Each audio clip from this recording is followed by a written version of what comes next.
It's been almost a year since the shooting at Sandy Hook Elementary School in Newtown, Connecticut. 20 children and 6 adults were killed.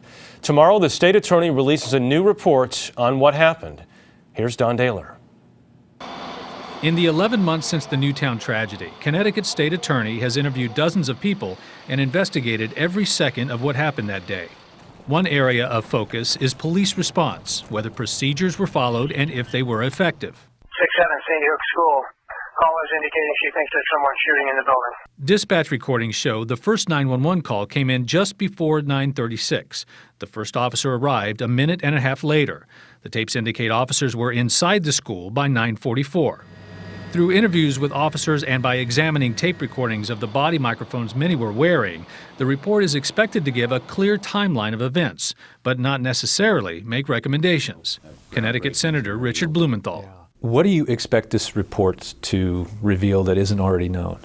This report will be a very factual, straightforward recitation of facts that reveal the immensity and monstrosity of this tragedy again, and I hope create some additional momentum for gun violence prevention.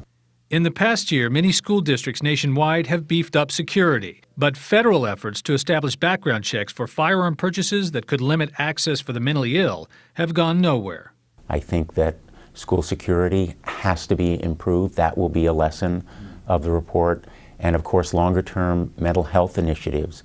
What could have been done to reach Adam Lanza before he committed this horrific act? Dylan Hockley's mother, Nicole, told Scott Pelley one thing will never be known. I would love to know why, but I think that's a question that is never going to be answered, and I don't expect that to be in the police report. We'll never know what went on in that shooter's mind. The report will be released online Monday afternoon. Don Dahler, CBS News, Stamford, Connecticut.